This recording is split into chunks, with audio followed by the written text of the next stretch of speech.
আহ, এটা তো স্পষ্ট যে রাতারাতি এই সমস্যার সমাধান সম্ভব না। এটার জন্য ইন্টিগ্রেটেড লং টার্ম সলিউশনগুলো যেমন আমাদের ভাবতে হবে, পাশাপাশি এখন ইমিডিয়েটলি আমরা কীভাবে বিষয়টাকে অ্যাড্রেস করব এবং বায়ু দূষণকে এখন ইমিডিয়েটলি যেটা করা হবে সেটা আসলে অ্যাডহক সলিউশন, কিন্তু তারপরে সেটা আমাদেরকে করতে হবে। কারণ এই সিচুয়েশন চলতে থাকলে আমরা দেখতে পাচ্ছি যে এই যে বায়ু দূষণের কারণে যে রোগ ব্যাধি সেটা বেড়ে যাচ্ছে, এবং এটা একদম দৃশ্যমান একটা সমস্যা, যেটা নিয়ে নগরবাসী প্রতিদিনই আসলে কমপ্লেন করছে। তো লং টার্ম পরিকল্পনার বিষয়গুলো তো আছে, পাশাপাশি এখানে যেহেতু প্রায় সকল স্টেক হোল্ডাররাই আছেন, এখানে একটা গুরুত্বপূর্ণ বিষয় নিয়ে আমরা ভাবছি, সেটা হচ্ছে এই যে খোরাখুরির যে ব্যাপারটা, এটাকে একটা ইন্টিগ্রেটেড জায়গায় আনা প্রয়োজন। অনেকগুলো মন্ত্রণালয় এর সাথে সম্পৃক্ত, অনেকগুলো দপ্তর সংস্থা যারা খোরাখুরি করে বিভিন্ন কাজের ক্ষেত্রে, তো সেটাকে আমরা যেহেতু আমাদের একটা কমিটমেন্টও আছে সাংবিধানিক যে স্থানীয় সরকারকে শক্তিশালী করা, সেই জায়গা থেকে আমরা সিটি কর্পোরেশনকে একটা অথরিটি হিসেবে করার জন্য স্টেক হোল্ডারের সাথে আলোচনা করব যে কেউ খোরাখুরি করতে হলে সিটি কর্পোরেশনের অনুমতি নিতে হবে। একই রাস্তায় আমি নিজে দেখেছি যে ওই খোরার পর 15 দিন পর আবার খোরা হয়। তো এটাকে যদি ইন্টিগ্রেটেড করা যায়, যদি খুব আর্জেন্ট কাজ না হয়, সেক্ষেত্রে সিটি কর্পোরেশন 6 মাস একবার অনুমতি দিতে পারে। সেক্ষেত্রে একই সাথে খোরার মধ্যে 3-4টা সংস্থা তাদের কাজগুলো করে নিল, বা পাইপ সংস্থাপন সহ যে কাজ আছে। তো এটার জন্য স্টেক হোল্ডারদের সাথে আমরা আলোচনা করব। আর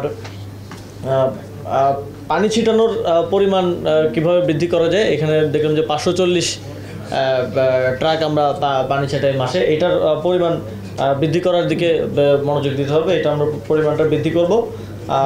কনস্ট্রাকশন ম্যাটেরিয়ালের ক্ষেত্রে রাজুককে ইনক্লুড করে কনস্ট্রাকশন ম্যাটেরিয়াল পরিবহন এবং পরিবহনের থেকে বেশি যে রাখা হয় রাস্তায়, এবং একটা গাড়ি গেলে হচ্ছে ওইটা উড়ে বা তারপরে বাতাসে উড়ে হচ্ছে বায়ু দূষণ বৃদ্ধি করে। তো এটা রাজুককে ইনক্লুড করে এই কনস্ট্রাকশন ম্যাটেরিয়াল যাতে কাভার্ড ওয়েতে রাখা হয়, এটা সিটি কর্পোরেশন থেকে আপনার দায়িত্ব নিয়ে এটা নিশ্চিত করতে হবে। আরেকটা হচ্ছে আমরা ইতিমধ্যেই উদ্যোগ নিয়েছি, অ্যাসেসমেন্ট করছি যে যেই ঢাকা শহরে যে খাস জমিগুলো দখল অবস্থায় আছে, সেগুলো হচ্ছে পুনরায় আমাদের কর্তৃত্বে নিয়ে পার্ক, খেলার মাঠ করে সেগুলোকে সংস্থাপন করা। এবং আমরা যদি এটা করতে পারি তাহলে অনেকাংশে বায়ু দূষণ রোধ করা সম্ভব। পার্ক হলে সেখানে গাছ থাকবে, খেলার মাঠ হলেও গাছপালা থাকবে। তো আমাদের যেই সিটিতে যেই শহরে যেই বৃক্ষের পরিমাণটা কম, সেটাকে আমরা কিছুটা হলেও অ্যাড্রেস করতে পারবো। তো ঢাকা শহরে অনেক জায়গা আছে যেগুলো দখল তো হয়ে আছে, দখলের পরে সেখানে ময়লা ডাম্পিং করা হয়, করা হয়, এই জায়গাগুলোকে আমরা অ্যাড্রেস করব। আর যেটা সর্বোপরি এখন প্রয়োজন মনে হচ্ছে, সেটা হচ্ছে আগামী বর্ষার মৌসুম আসা পর্যন্ত একটা টাস্ক ফোর্স বা একটা কমিটি করে এই বায়ু দূষণের বিষয়টাকে অ্যাড্রেস করতে হবে, যাতে ইন্টিগ্রেটেডভাবে কাজ করা যায়। প্রতিদিন তো আমরা এইভাবে মিটিংয়ে হয়তো বসতে পারবো না। তো সেই জায়গা থেকে যারা স্টেক হোল্ডার্স আছেন এখানে, এই কমিটিটা লোকাল গভর্নমেন্ট হেড করবে, এবং যাতে একটা উচ্চ পর্যায়ের কমিটি আমরা ভাবতেছি। তো লোকাল গভর্নমেন্টের সচিব এটা হেড করলে ভালো হয়। লোকাল গভর্নমেন্টের সচিব, এখানে সিটি কর্পোরেশনগুলো থাকবে, BRTA, police, traffic police, RAJUK, তারপরে যেহেতু department of environment, department of environment তো থাকবেই। আর হচ্ছে এখানে যারা এক্সপার্টরা এসেছেন, আপনাদের মধ্যে থেকে আমরা এখানে প্রতিনিধি চাই। আপনারাও এখানে আপনাদের প্রতিনিধিত্ব নিশ্চিত করে এটা আগামী 2 দিনের মধ্যেই কমিটিটা প্রস্তুত করে একটা টাস্কফোর্স আকার, যাতে আমরা এই সময়টাতে অ্যাড্রেস করতে পারি সমস্যাগুলোকে, এই জন্য এই কমিটিটা করা হবে।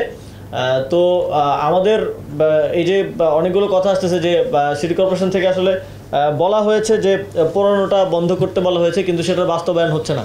কারণ আসলে যারা মাঠ পর্যায়ের কর্মী, তারা তো এটা করে অভ্যস্ত, তাদের কাছে তো ওই মেসেজটা পৌঁছায় নাই। মেসেজটা পৌঁছাইছে এখান থেকে, চিঠি গেছে সিটি কর্পোরেশনে, তো ওই চিঠিটা যে ওই মাঠ পর্যায়ের কর্মীকে বোঝাতে হবে, এটাও তো সেই জন্য যারা মাঠ পর্যায়ের কর্মী আছে সিটি কর্পোরেশনের, আমাদের কর্মকর্তাদের মাধ্যমে তাদেরকে একটা ছোট হলেও কর্মশালা আয়োজন করা, একেবারে ওই জায়গাগুলোতে গিয়ে একটা নির্দিষ্ট জোন ধরে ওই জোনের কর্মীদেরকে নিয়ে ছোট ছোট কর্মশালা করে তাদের মধ্যেই সচেতনতাটা পৌঁছে দেওয়া, যাতে ইমপ্লিমেন্টেশনটা হয়, যাতে এটার বাস্তবায়নটা হয় আর কি। শুধু চিঠি চালাচালি করলেই সমস্যার সমাধান হয় না, সেটা যাতে পরবর্তীতে বাস্তবায়ন হয়।